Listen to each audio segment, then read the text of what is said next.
در اواخر قرن 15 جهان برای اروپاییان محدود به 3 قاره بود. رگ حیات تجاری آنها جاده ابریشم بود که ثروت و ادویه‌های کمیاب شرق را به ترک می‌آورد. اما با قدرت گرفتن امپراتوری عثمانی این مسیر گران و خطرناک شد. اروپا به شدت نیازمند یک راه جدید به سوی شرق بود، راهی از طریق دریا. باید راهی برای رسیدن به هند از غرب پیدا کنم. کریستوف کلمب تنها یک رویا پرداز نبود. او با تکیه بر علوم جغرافی و ابزارهای نوآوری زمان خود به این باور رسیده بود که زمین گرد است و میتوان با حرکت به غرب به شرق رسید. او برای اثبات این نظریه جسورانه به سراغ قدرتمندترین نیروی دریایی آن دوران، یعنی پادشاهی پرتغال رفت. علی حضرتان، با این مسیر غربی جدید ما به ثروت‌های ناشناخته شرق خواهیم رسید. پرتغالی‌ها طرح کلمب را رد کردند، چرا که آنها مسیر خود را به دور آفریقا پیدا کرده بودند. اما کلمب تسلیم نشد. او به کشور همسایه با رقیب پرتغال یعنی اسپانیا رفت. پادشاهی که به تازگی با ازدواج فردیناند و ایزابلا یک پارچه شده و تشنه قدرت و ثروت بود. اسپانیا در یک نقطه عطف تاریخی قرار داشت. جنگ‌های داخلی تمام شده بود و حالا زمان گسترش نفوذ فرا رسیده بود. ملکه ایزابلا با ترکیبی از انگیزه‌های مذهبی برای گسترش مسیحیت و اشتیاق برای رقابت با پرتغال به دقت به حرف‌های کلمب گوش می‌داد. من موافقت خود را برای این سفر اعلام می‌کنم. با موافقت ملکه پیمانی تاریخی امضا شد که به کلمب اختیارات فوق‌العاده‌ای میداد. اما پیدا کردن کشتی و خدمه برای سفری چنین خطرناک خود چالشی بزرگ بود که با کمک برادران دریانورد پینسون ممکن شد. بندر کوچک پالوس به مرکز تدارکات این مأموریت بزرگی تبدیل شد. زود باش، عجله کن، بیا بریم.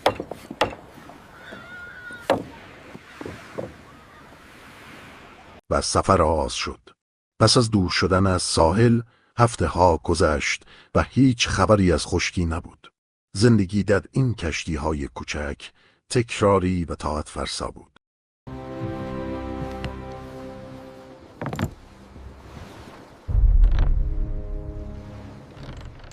کلمب با استفاده از ستارگان مسیر را مشخص می‌کرد، اما در دل ملوانان بذر تردید و ترس کاشته می‌شد.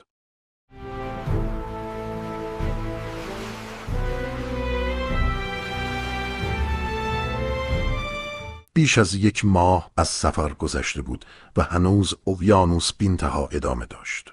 جیره‌های غذایی کم شده و امیدها به یأس تبدیل می‌شد. ملوانان که از مرگ در این دریای بی‌نام و نشان می‌ترسیدند آماده می‌شدند تا علیه فرمانده خود شورش کنند.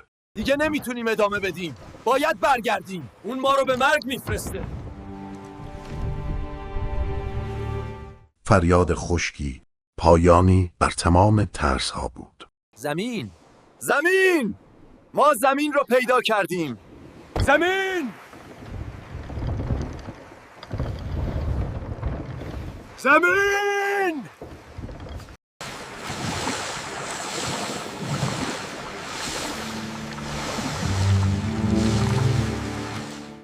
کلمبان را سان سالوادور نامید. اولین اقدام او برافراشتن پرچم اسپانیا و اعلام تملک این سرزمین جدید برای پادشاهی اسپانیا بود، رسمی که آغازگر عصر استعمار شد. من این سرزمین را برای اسپانیا اعلام می کنم. اما این سرزمین خالی از سکنه نبود.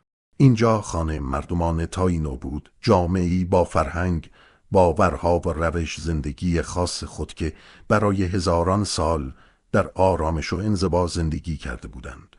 آنها به زودی با غریبه‌های از دنیای دیگر روبرو می شدند.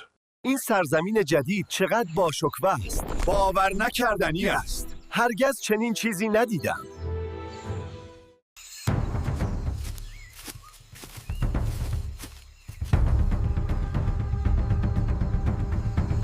پس از غرق شدن سانتا ماریا، کلمب قلعه لا ناویداد را ساخت و بخشی از مردانش را در آنجا گذاشت. او اکنون باید به اسپانیا باز میگشت تا خبر کشف خود را بدهد. او نمونه‌هایی از طلا، گیاهان عجیب و حتی چند تن از بومیان را با خود همراه کرد تا داستانش را برای ملکه ثابت کند. شما باید این قلعه را نگه دارید. این اولین پایگاه ما در این سرزمین جدید است. بازگشت پیروزمندانه کلمب آغازگر یکی از بزرگترین رویدادهای تاریخ بشر بود. این سفر نه تنها منجر به کشف قاره‌ای جدید شد، بلکه دو نیمکره زمین را برای همیشه به هم متصل کرد. تبادل محصولات کشاورزی چهره طرزی جهان را دیگرگون ساخت، اما همزمان ورود اروپاییان سرآغاز دورانی تلخ از استعمار و نابودی تمدن‌های بومی آمریکا بود.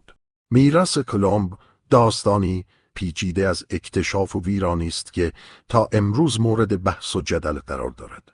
ممنون از تماشا. لطفاً لایک و سابسکرایب کنید.